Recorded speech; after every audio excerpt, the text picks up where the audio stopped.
Have you ever felt completely invisible? Not just overlooked in a crowd, but truly unseen, as if your very existence is a matter of convenience for someone else. You're a ghost who cleans the floors, a shadow that prepares the meals, a silent presence that is only acknowledged when something is needed. That feeling, that slow-burning erasure of self, is at the heart of the story I want to share with you today. Welcome to Revenge Pains. I'm your narrator, Serena, and this is a story about a woman named Luz Alcantara, who lived in that exact state of invisibility. It's a story about the quiet, desperate battles fought in the hushed corridors of wealth, and how the deepest wounds aren't always inflicted by a visible weapon, but by the slow, crushing weight of disregard. Luz's world was a cathedral of silence and gleaming surfaces, a place where the air itself seemed filtered to remove any trace of the outside world. The Vance mansion in a leafy, secluded suburb was her gilded cage. It was a masterpiece of modern architecture, all glass and steel and stark white walls, a home designed to be admired, not lived in. And Luz was the one who kept it pristine. Her days were a meticulous, rehearsed ballet of chores. She moved through the cavernous rooms with a practiced quiet, her presence marked only by the scent of lemon polish and the whisper of a microfiber cloth against marble. She knew the house's secrets: the specific angle to wipe the floor-to-ceiling windows to avoid streaks, the precise temperature Mr. Vance liked his evening tea, the way the floorboards in the West Wing creaked a certain way when the humidity was high. She was the keeper of its flawless facade, the unseen engine that made the Vance's life of effortless luxury possible. Her employer, Eleanor Vance, was a woman sculpted from cool, polished ambition. To the outside world, she was a pillar of the community, a philanthropist whose name was engraved on plaques at hospitals and art galleries. Her smile was a fixture at charity galas, her voice a calm, modulated instrument of social grace. But to Luz, that smile was a mask, a polite veneer that barely concealed a chilling indifference. Eleanor's interactions with Luz were transactions, brief and devoid of warmth. Instructions were given in clipped tones, imperfections pointed out with a sigh of theatrical disappointment. "Luz, you missed a spot on the crystal. Luz, the laundry wasn't folded to my specifications." There was never a thank you, never a question about her life beyond the mansion's walls. Luz was simply a function, a tool to be maintained and utilized. The only warmth in Luz's life, the sun that her entire universe orbited, was her 8-year-old son, Marco. He lived with her in a small, converted attic room, a space that felt a world away from the sterile opulence below. It was their sanctuary, filled with the scent of the herbal remedies Luz prepared and the soft sounds of Marco's breathing as he slept. Marco was a bright, gentle boy with eyes that held a universe of curiosity, but his small body was frail. He suffered from a chronic respiratory illness, a persistent cough and a tightness in his chest that worsened with every change in weather, every hint of dust in the air. His gasps for breath were a constant, terrifying rhythm in Luz's life, a reminder of their fragility. He was the reason she endured Eleanor's casual cruelty, the reason she accepted her meager cash-in-hand wages, the reason she stayed invisible. For him, she would bear anything. Luz was undocumented. This fact was a heavy cloak she wore at all times, a secret that kept her head down and her voice low. It isolated her, cut her off from the world the Vances inhabited with such careless confidence. Her only lifeline was a cheap, disposable burner phone, her conversations on it hushed and urgent. Late at night, after the great house was asleep, she would sit by the single window in her small room, the phone pressed to her ear, speaking in a low mix of Tagalog and broken English to a scattered network of other domestic workers. They were the nannies, the housekeepers, the gardeners, the other ghosts who haunted the wealthy enclaves of the city. They exchanged stories in whispers, tales of unpaid hours, of casual insults, of the constant, gnawing fear of a single misstep. They were a sisterhood of shadows, bound by their shared invisibility and the common dream of a better life for their children. In these hushed calls, Luz found a sliver of connection, a brief respite from the profound loneliness of her gilded cage. It was a fragile web of solidarity, spun in the darkness, but for Luz and women like her, it was the only safety net they had. Little did she know, that fragile web was about to be tested, and the quiet desperation of her life was about to ignite into a fire that would threaten to consume everything she held dear.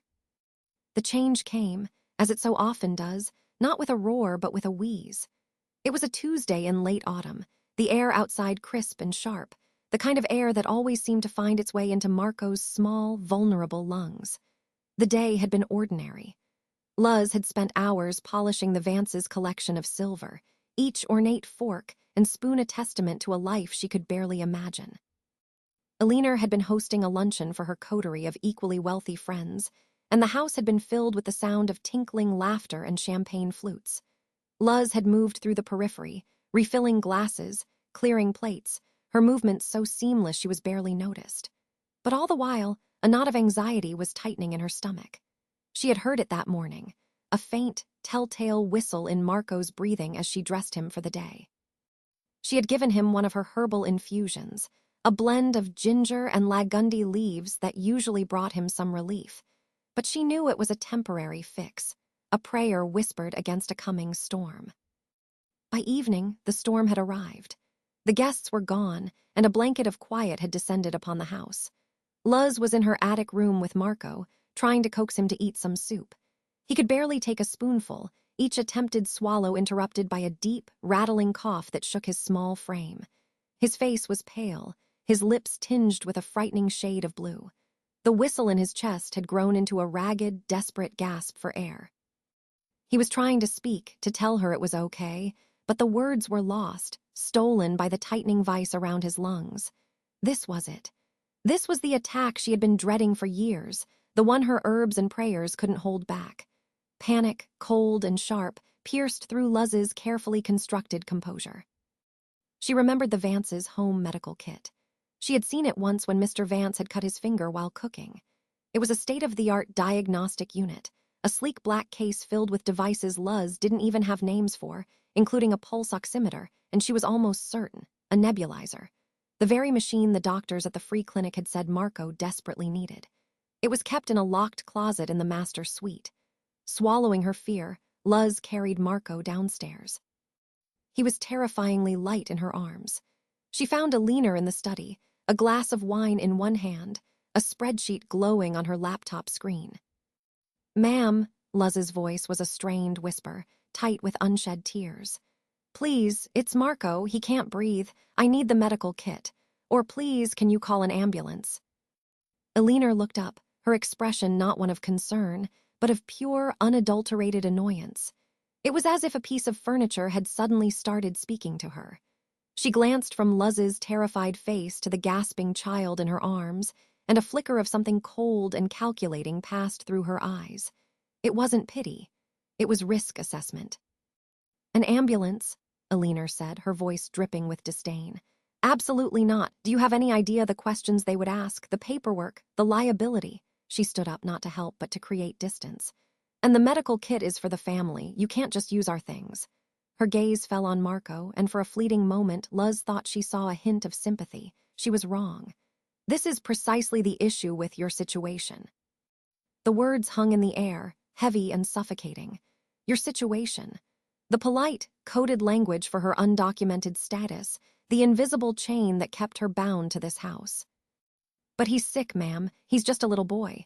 Luz's plea was raw, desperate. Alina walked to her purse, which was sitting on the edge of the large mahogany desk. She opened it and pulled out a few crumpled bills. She didn't even count them. She thrust the money toward Luz, holding it between her thumb and forefinger as if it were something unclean. It was less than what Luz earned in a day. Maybe $80. "Here," Alina said, her tone final. "Go handle it. Take a taxi to one of those clinics you people use. This is not my problem." She turned back to her laptop, the glow of the screen illuminating her face, her expression once again placid and composed. The conversation was over. Luz and her dying son had been dismissed. The air in the room felt thick, unbreathable. For a heart-stopping moment, Luz could only stand there, frozen, the crumpled bills in her hand feeling like a brand. The casual, thoughtless cruelty of it was a physical blow. Handle it. As if her child's life was an inconvenience to be managed, a mess to be cleaned up. The journey to the free clinic on the other side of town was a blur of terror. The taxi driver, seeing the state of her son, ran red lights and cursed at traffic. Luz held Marco, whispering prayers, trying to breathe her own life into his failing lungs. Every minute felt like an hour. By the time they arrived, the clinic was overcrowded, the air thick with the smell of antiseptic and quiet despair. They waited and waited. When they were finally seen, the doctor's face was grim. Marco's oxygen levels were dangerously low. The delay, the doctor explained in gentle but firm terms, had been critical. Had he received treatment from a nebulizer even an hour or two earlier, his prognosis would have been different. Instead, the prolonged lack of oxygen had caused scarring, permanent damage to the delicate tissues of his lungs. He would survive, but he would be weaker, more susceptible, his future forever clouded by this one night. Luz sat by his bedside in the small, crowded ward, listening to the beep of the monitors and the soft hiss of the oxygen machine that was now doing the work his own body couldn't. The world she had known, the careful balance of endurance and hope, had been shattered. All that was left were the sharp, glittering fragments. The image of Alina Vance's indifferent face, the feel of those crumpled bills in her hand, the sound of her son gasping for breath, it all coalesced into a single, searing point of pain in her chest. This was more than negligence. It was a kind of violence, silent and sanitized, but devastating all the same. The pittance of cash, the locked medical kit, the dismissal, it was a declaration that her child's life was worth less than the inconvenience of a phone call. In the sterile silence of the hospital, something inside Luz broke. And in its place, something new, something hard and cold and sharp began to grow. Now here's where I have to pause for a second, because this is the moment that defines everything that comes after. Imagine the sheer helplessness. You're in a foreign country, you're legally invisible, and the person who holds all the power in your life has just shown you, in the cruelest way possible, that your child's life is disposable to them. What do you do? Do you crumble? Do you run? Or do you let that cold, hard thing growing inside you take root? For Luz, the grief was overwhelming, but underneath it, a different kind of fire was starting to smolder. It was the kind of fire that doesn't just burn, it refines. The days that followed Marco's return from the clinic were a haze of smothering quiet. He was different. The boundless energy of an 8-year-old boy was gone, replaced by a lingering lethargy. He tired easily, his laughter often cut short by a hacking cough. The permanent damage the doctor spoke of was no longer an abstract medical term. It was a daily reality, a constant, aching reminder of Alina's cruelty. Luz watched him, her heart a tangled mess of love, guilt, and a rage so profound it felt like a physical illness. The attic room that had once been their sanctuary now felt like a cage, the air thick with the ghosts of what if. What if she had screamed? What if she had defied Alina? What if she had somehow found a way to get help sooner? The questions tormented her, circling her mind like vultures. One evening, unable to bear the silence any longer, she acted. The anger, which had been simmering beneath the surface of her grief, finally boiled over. She waited until Mr. Vance was out of town and Alina was alone, settled in the living room with a book. With a deep, steadying breath, Luz walked down the stairs and stood before her. She didn't raise her voice. She didn't need to. The fury in her eyes was a weapon in itself. "Marco has permanent lung damage," Luz said, her voice low and trembling but clear. "The doctor said the delay was the reason. You did this." Alina looked up from her book, her expression one of mild surprise, as if a particularly persistent insect had buzzed past her ear. She placed a silk bookmark between the pages and closed the novel, setting it down with deliberate slowness. "I did what was prudent, Luz," she replied, her voice as cool and smooth as the marble mantelpiece behind her. "I protected my family and my home from unnecessary legal complications. Your personal problems are not my responsibility. I believe I was quite generous under the circumstances." Generous? The word struck Luz with the force of a physical blow. The $80, the crumpled bills offered as a solution to her son's suffocating pain. The rage inside Luz, white-hot and pure, burned away her fear. "Generous," Luz's voice cracked. "My son can't run anymore. He can't play with his friends without struggling for breath. That is your prudent decision. That is your generosity." For the first time, a flicker of genuine emotion crossed Alina's face. It wasn't sympathy. It was annoyance, turning quickly to anger. She stood up, her posture radiating a sudden, menacing authority. "You are treading on very thin ice," Alina said, her voice dropping to a near whisper, each word a carefully aimed dart. "You seem to have forgotten your place. You are here because I allow you to be here. You live under my roof. You eat my food. And you do it all without the proper legal standing." She took a step closer, invading Luz's personal space, her eyes like chips of ice. "I have a phone," Alina continued, her voice soft and venomous. "And on that phone, I have a number for immigration and customs enforcement. All it would take is one call. One. And everything you think you have would be gone. They would come here and they would take you. And what do you think would happen to Marco? A sick boy with an undocumented mother who has been detained. He would be put into the system. You would be sent back to whatever desperate place you came from, and you would never, ever see your son again." The threat landed with surgical precision, striking at the very core of Luz's identity, at the one thing that gave her life meaning. The image of being separated from Marco, of him being lost in a bureaucratic nightmare, alone and sick. It was a vision of hell so complete it stopped her breath. The rage that had propelled her into the room evaporated, replaced by a cold, numbing terror that was absolute. All the power, all the control, all the privilege in the world was concentrated in this one woman, in her one phone call. And Luz had nothing. She was a ghost, and ghosts can't fight. They can only fade away. Without another word, Luz turned and walked out of the room. She retreated back to the attic, her legs unsteady beneath her. She felt hollowed out, scoured clean of everything but a vast, echoing emptiness. The powerlessness was a physical sensation, a crushing weight on her chest that mimicked her son's own struggle for air. The system wasn't just unfair.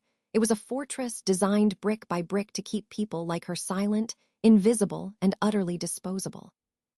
Alina hadn't just threatened her. She had reminded her of a fundamental truth of her existence. In this world, some people had the power to make phone calls, and others were just the whispered, desperate pleas on the other end of the line. Luz had never felt so utterly alone, so completely and hopelessly trapped. She sat in the dark by her sleeping son's side, the silence of the great house pressing in on her, and for the first time, she truly understood the meaning of despair. The days following the confrontation were a study in gray. Luz moved through her duties with a mechanical, empty precision. The fire of her rage had been doused by the icy water of Alina's threat, leaving behind only the cold ashes of despair. The house felt more like a prison than ever before, Alina's presence a constant, suffocating reminder of her own powerlessness. But in that crushing silence, a tiny, unexpected seed of connection began to sprout. It came in the form of a hushed phone call from another nanny in her network, a woman named Maria. Maria told her about Sophia. Sophia had worked for the Abbotts, a family who lived 2 streets over, close friends of the Vances. She had been fired, summarily dismissed and thrown out with no notice, no final pay. Her transgression. Her own daughter, who was back in the Philippines, had been hospitalized with dengue fever. Sophia had been distraught, unfocused. She had accidentally used the wrong cleaning solution on a marble countertop, leaving a faint, almost imperceptible stain. That was it. For that minor, grief-induced mistake, her entire life in America was upended. She was now staying with Maria, sleeping on a couch, her savings dwindling, her heart sick with worry for her child and her future. Maria asked if Luz could come. Sophia was a wreck, not just emotionally, but physically. She was suffering from debilitating headaches, stomach pains, and exhaustion that went bone deep. "She needs a healer, Luz," Maria had whispered over the phone. "She needs you." It was a risk. Leaving the Vance property without permission was a violation of Alina's unspoken rules. But the thought of Sophia's pain, a pain she understood so intimately, overrode her fear. That Sunday, on her half-day off, Luz took a bus to Maria's small apartment. The place was crowded but filled with a warmth the Vance mansion could never possess. Sophia was huddled on the couch under a blanket, her face pale and drawn. She looked smaller than Luz remembered, as if her despair was physically shrinking her. Luz sat beside her, taking Sophia's hand. It was cold and trembling. She didn't begin with questions. She began with touch. This was Luz's other secret, the one she kept hidden even from most of her network. Back in her village in the Philippines, her grandmother had been a manghihilat, a traditional healer. She had taught Luz the art of touch, of reading the body's landscape of pain, of using pressure points and herbal oils to unknot the tensions that grief and stress embed deep in the muscles. Luz had her small pouch of remedies with her, a bottle of coconut oil infused with ginger and macabuhay vine, a balm of beeswax and eucalyptus. She warmed the oil between her hands and began to gently massage Sophia's temples, her neck, the tight, knotted muscles of her shoulders. She worked in silence, her touch a form of communication, a language of pure empathy. As she worked, she could feel the story of Sophia's body, the clenched jaw from unspoken anger, the shallow breathing of constant anxiety, the deep ache of sorrow settled in her bones. After a long while, under the steady, knowing pressure of Luz's hands, Sophia began to weep. The sobs were quiet at first, then they grew, a raw, ragged outpouring of all the fear and injustice she had been holding inside. Luz just kept working, her touch a steady anchor in Sophia's storm of grief. When the tears subsided, Sophia began to talk. She spoke of the abbot's impossible standards, the casual cruelties, the constant reminders of her disposability. She talked about the gut-wrenching choice between earning money for her daughter's future and being present for her childhood. Her story was a mirror, reflecting Luz's own life in terrifyingly familiar detail. The names and houses were different, but the core of the exploitation was the same. The wage theft masked as generosity, the emotional manipulation, the constant threat of being replaced, the utter disregard for their humanity. As Luz listened, something profound shifted within her. It was a moment of painful, breathtaking clarity. Her pain, the one she had been carrying alone in the silent attic of the Vance mansion, was not just hers. It was not a personal failure or a unique misfortune. It was a shared condition. It was a sickness that afflicted them all, a systemic poison that leached into the lives of every woman in their hidden network. The isolation she had felt, the despair that had almost crushed her, was a lie. It was a tool of their oppressors, a wall built to keep them separate, weak, and silent. In that small, crowded apartment, surrounded by the scent of ginger oil and the quiet solidarity of other women who understood without needing an explanation, Luz's goal underwent a radical transformation. The fiery, personal desire for vengeance against a leaner Vance, a desire that had been born of her own specific wound, began to cool and reform itself into something larger, something stronger.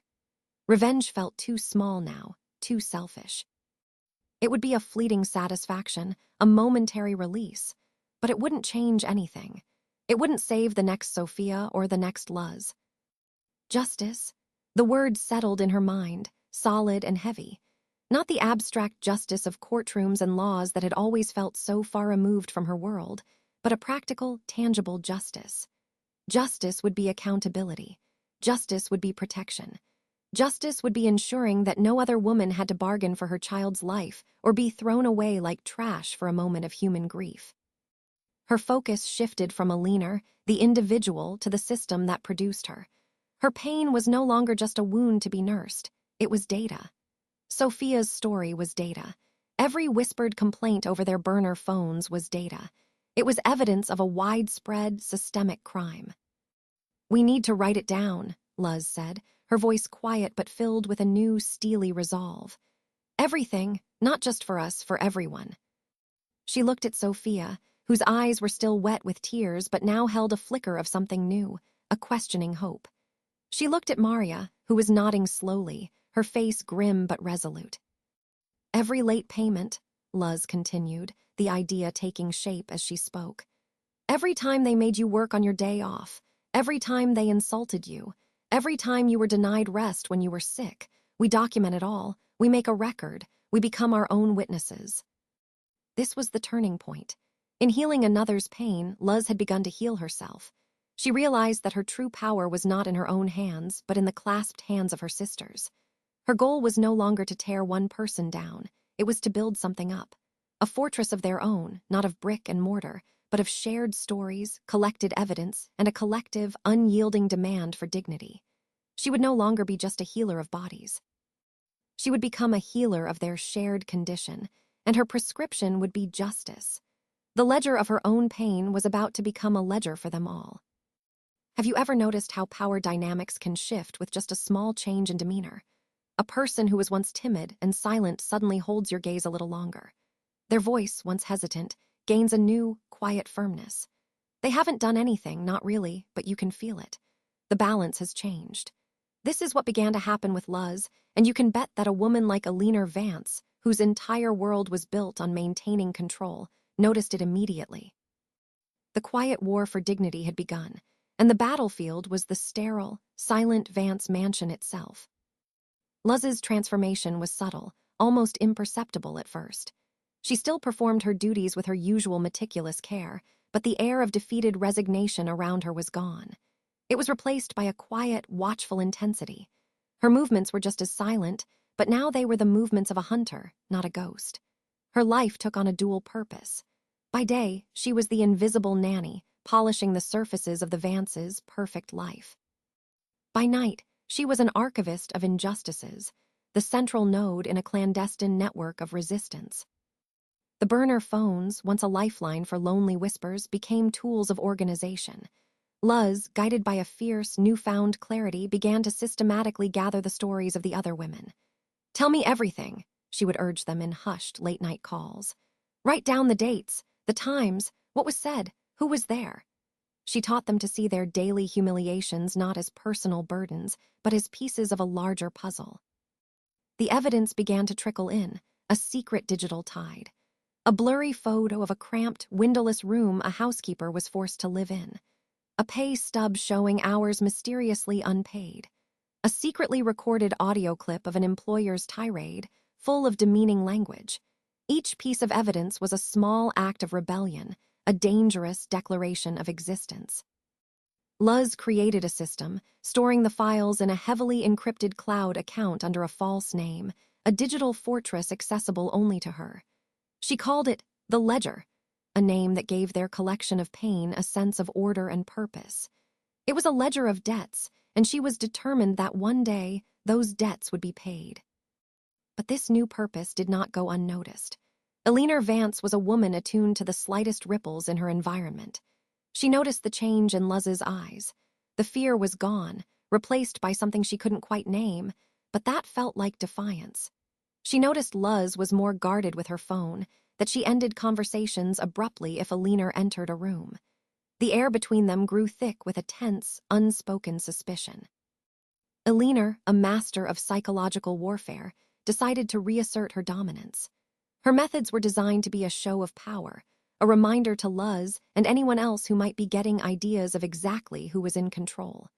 One day, without warning, a team of technicians arrived and began installing state-of-the-art security cameras throughout the house. They were small, discreet, but their presence was omniscient. There was one in the kitchen, one in the main hallway, even one in the upstairs corridor that led to the attic stairs. "For our security, of course," Alina had announced with a thin, knowing smile, her eyes fixed on Luz. "The message was clear. I am watching you. There are no more secrets." The cameras sent a wave of fear through Luz's fragile network. The women became hesitant, paranoid. How could they collect evidence if they were being watched? How could they even speak freely? The feeling of being under constant surveillance was chilling, a digital panopticon designed to crush their burgeoning spirit of resistance. Then Alina escalated. She chose her target carefully, a soft-spoken, older housekeeper named Alina, who worked for another family in the neighborhood but was well known within their circle. Alina was timid, easily intimidated, and her husband back home was ill. She was vulnerable. On a flimsy pretext, claiming a slowdown in her husband's business, Alina's employer, a close friend of Alina's, arbitrarily cut her pay by 20%. It was a devastating blow, but more than that, it was a message to everyone. It was a demonstration of their complete and utter vulnerability. It said, "Your livelihoods are in our hands.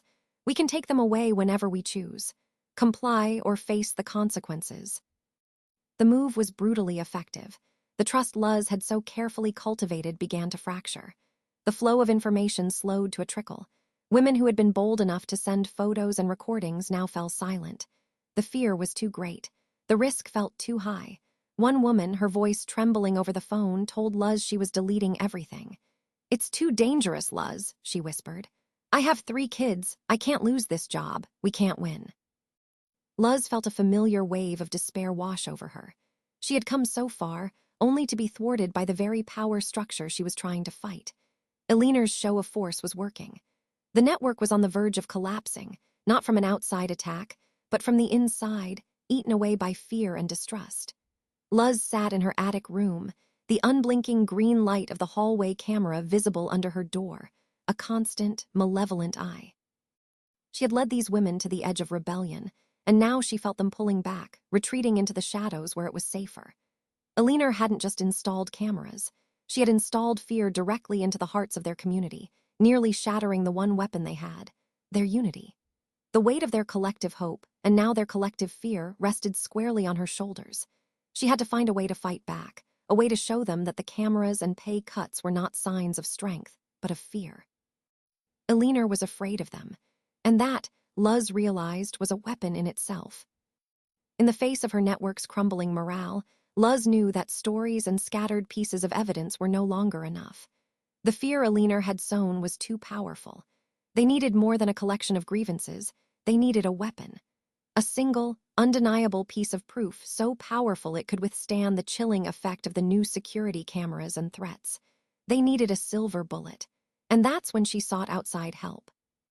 Through Maria, she got a name, a young lawyer named David Chen, who worked pro bono at a small, underfunded workers' rights center downtown.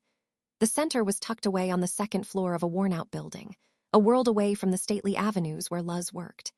Its offices were cramped, the air filled with the smell of old paper and brewing coffee.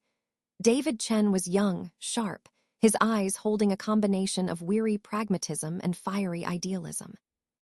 Luz, taking another risky trip on her day off, met him with Sophia by her side. She laid out their story, her voice low and steady as she described the systemic exploitation, the fear, the threats. She told him about her burgeoning network, the evidence she had started to collect, and the chilling effect of Eleanor's recent crackdown. David listened patiently, his fingers steepled, his expression serious. When she was finished, he let out a long, slow breath. "What you have here," he began, his voice gentle but firm, "is incredibly brave, and it's tragically common. The problem is, legally, it's death by 1,000 cuts. A single photo of a messy room, a single recorded insult, a defense attorney can pick that apart. They'll say you were a disgruntled employee. They'll attack your credibility, your character. They'll use your immigration status to paint you as untrustworthy." Luz's heart sank. It was the confirmation of her deepest fears. "But," David continued, leaning forward, his eyes locking onto hers, "you are absolutely right about one thing. Your power is not in your individual stories. It's in collective action. What we need is to prove a pattern. We need to find something that links all these separate instances of abuse together. We need to find something that proves it's not just one mean boss, but a coordinated, premeditated system of wage theft and exploitation. We need leverage. Something they can't deny or explain away." Leverage, the word hung in the air. As David spoke, a memory sparked in Luz's mind, something she had filed away without realizing its significance. It was from months ago, before Marco's attack, before the rage and the fear had consumed her. She had been dusting Eleanor's office, a room she was usually forbidden from entering alone.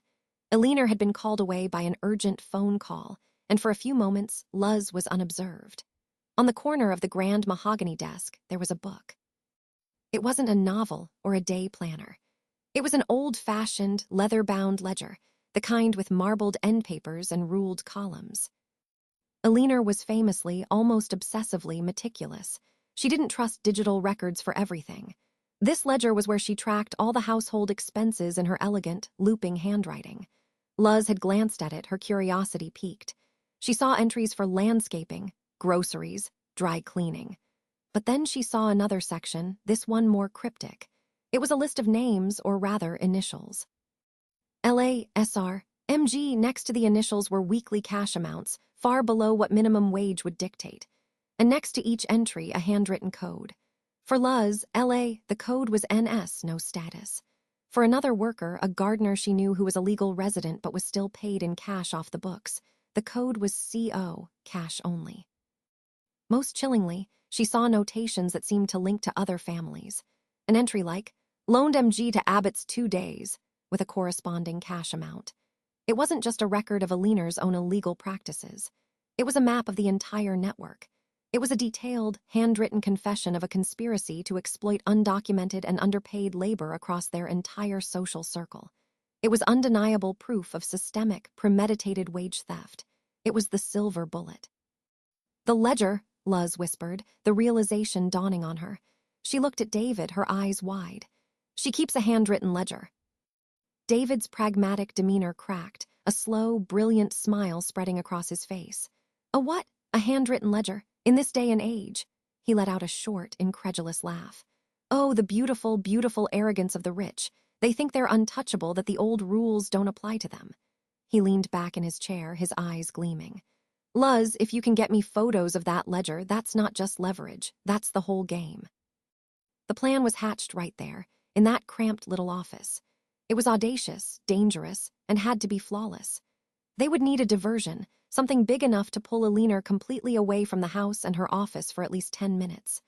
The network, which had been paralyzed by fear, was now their only hope. Luz knew this was her one chance to rally them, to show them that this one final act of courage could be the key to their collective liberation. The diversion was Sophia's idea, born of her own painful experience.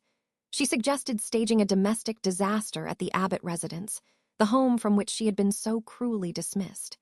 2 other nannies, emboldened by the prospect of real leverage, agreed to help. The plan was set for a Thursday, the day Aliner always spent at home managing her household affairs. At exactly 2:15 p.m., Luz received a single-word text on her burner phone. "Now." Miles away, one of the nannies at the Abbott house, feigning a clumsy accident, spilled an entire bottle of red wine on a priceless antique Persian rug. The second nanny then, accidentally, used a harsh chemical cleaner in a panic, making the stain exponentially worse. The resulting chaos was magnificent. Mrs. Abbott, a woman prone to hysterics, immediately called her best friend, Aliner Vance, screaming for advice. Luz heard Aliner's phone ring. She heard her sharp, annoyed tone, which slowly morphed into alarm. "She did what? With bleach? On the Tabriz?" Aliner was up and out of her chair, her voice sharp with command. "Tell her not to touch it. I'm coming over right now." Luz heard the front door slam. The house fell silent. This was her window. Her heart was hammering against her ribs so hard she could feel it in her throat. Her hands were slick with sweat. The security camera in the hall stared at her with its single, green eye. She had to assume she was being recorded, but she had a partial plan for that. She grabbed her cleaning caddy, making her movements look routine, a housekeeper going about her duties. She walked calmly down the hall, past the camera, and pushed open the door to the one room she was never supposed to enter alone, Aliner's office. The ledger was there just as she remembered, sitting on the corner of the desk. Her hands trembled as she pulled out her burner phone. She had to be fast. She opened the book. Page after page was filled with Aliner's elegant script, a meticulous record of their dehumanization. LANS, SRCO, it was all there. She started taking pictures, her thumb hitting the button over and over. Click, click, click. The sound was deafening in the silence. She photographed every page, every damning entry, every coded initial. She captured the web of exploitation that bound them all together.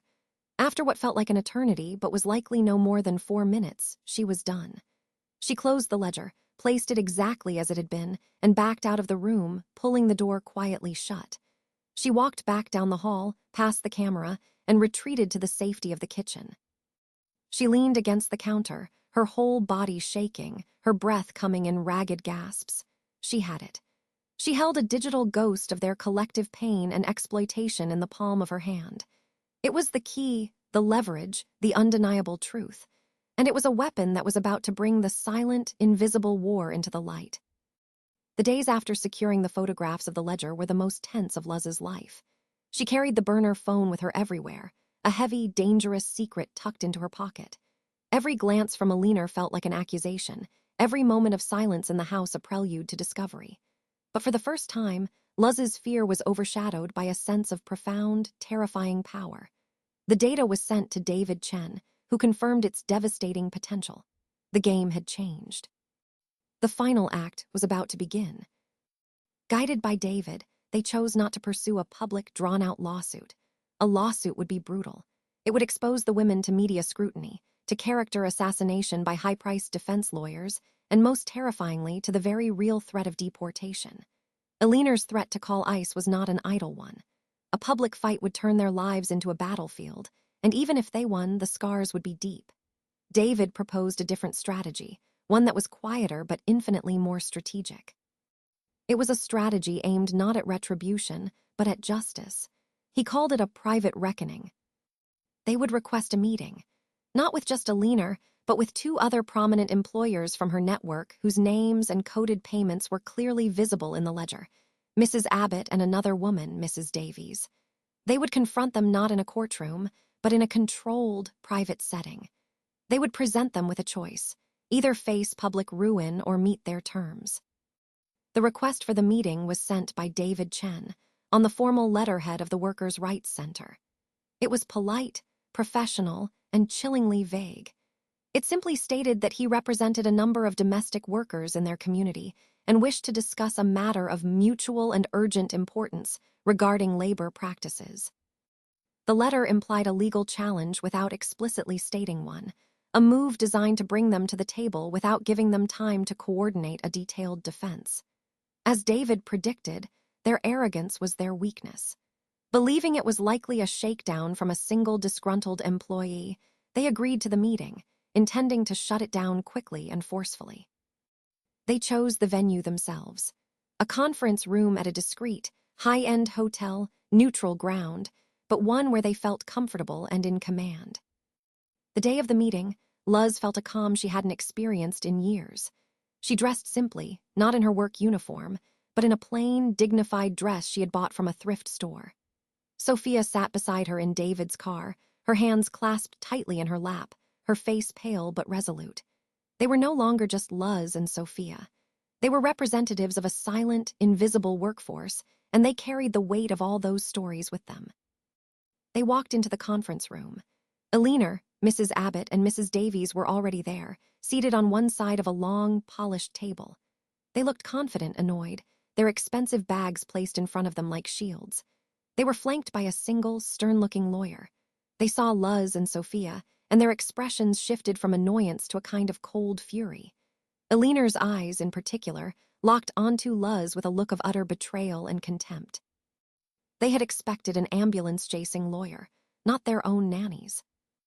David Chen began, his voice calm and measured. He introduced himself, Luz, and Sophia. He spoke of the rights of domestic workers, of the laws governing wages and hours. The women and their lawyer listened with impatient sighs, occasionally whispering to each other. Then David slid a single file folder across the table. Before we discuss a potential resolution, I think it's important you understand the full scope of the situation. The employer's lawyer opened the folder. Inside was a single, high-resolution, full-color photograph. It was the first page of Eleanor's ledger. Her elegant handwriting was perfectly clear. The initials, the cash amounts, the dehumanizing codes. A stunned silence fell over the room. Mrs. Abbott's face went white. Mrs. Davies gasped, her hand flying to her mouth. But Eleanor's reaction was the most telling. She didn't look shocked. She looked at Luz, and her face was a mask of pure, distilled hatred. The kind of hatred you reserve for someone who has seen the ugly, hidden truth behind your carefully constructed facade. Their lawyer quickly shuffled the paper back into the folder, his professional composure shattered. "What is this? Where did you get this?" "That," David said, his voice still perfectly calm, "is page 1. There are 53 more pages, copies of which are currently in a secure digital locker. We also have sworn, notarized testimonies from 12 different women, detailing years of consistent labor violations by your clients and others in their circle. We have proof of illegal pay structures, of withheld wages, of a coordinated effort to exploit undocumented labor for financial gain." He let that sink in. The threat was no longer vague, it was concrete. "My colleague at the city's leading investigative newspaper is very interested in this story," David added, his tone conversational. A story about a group of prominent philanthropists, society figures, who built their comfortable lives on a foundation of systemic wage theft. The Healer's Ledger, she was thinking of calling it. It would be a fascinating look at the hypocrisy of a certain class of people. Your social standing would be decimated. Your husband's businesses would be implicated. The fallout would be catastrophic. The room was deathly quiet. The power had shifted. It had moved from their side of the table to ours. It was no longer in their bank accounts or their legal status. It was in this folder, in these photos, in the truth that Luz had so bravely unearthed. Then Luz spoke. Her voice was quiet, but it filled the room. She looked directly at Alina. "We don't want revenge," she said, surprising even herself with the certainty in her words. "We want justice, and we want to make sure this never happens to anyone else." David then laid out their terms, which were not a request but a demand.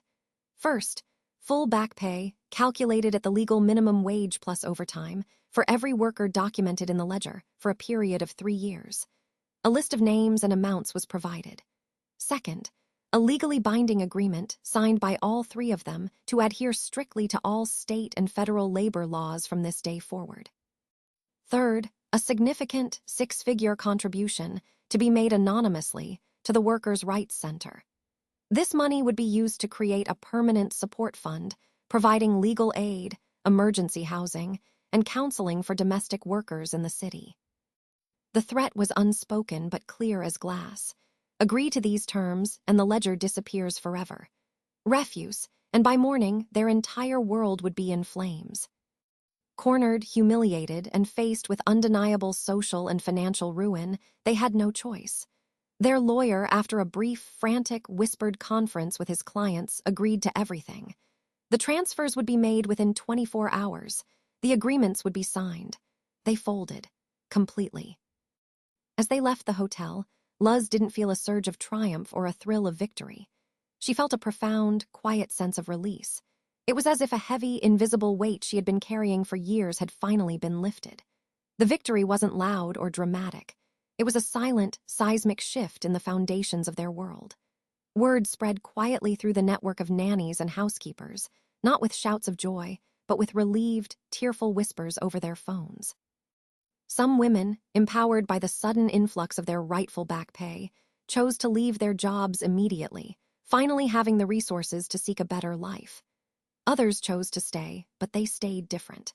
They stayed with a new confidence, armed with the knowledge that they were not alone, that they were protected, and that their voices, when raised together, could shake the ground beneath the feet of the powerful. Months later, the world is a different color for Luz Alcantara. She is no longer a ghost in the Vance mansion. She is a paid community organizer at the very Workers' Rights Center that had given her hope. Her fluency in Tagalog, her innate empathy, her first-hand knowledge of the struggle, these are now her tools. She counsels new arrivals, her calm voice a beacon of strength for women who arrive scared and alone, just as she once was. She teaches them their rights, helps them navigate the complex system, and, using the skills her grandmother taught her, she helps to heal the physical and emotional wounds of their invisible labor. The fund, seeded by the anonymous contribution from Alina and her friends, is thriving. It has become a true safety net, a testament to the power of their collective action. I see her sometimes. This afternoon I am watching her from a distance. She is in a public park, a place of sunlight and open air. She is watching her son Marco. He is running. He is chasing a soccer ball with a group of other children, his laughter loud and clear, unburdened by the wheezing gasp that once defined his existence. Thanks to the back pay and her new, stable job with health benefits, Marco is finally receiving proper, consistent medical care from a specialist. His lungs are healing. He is getting stronger every day. Luz is not watching him with the haunted, anxious eyes of her past. She is watching him with a look of pure, unadulterated peace. She found her liberation, but it wasn't in seeing Alina Vance punished or publicly shamed.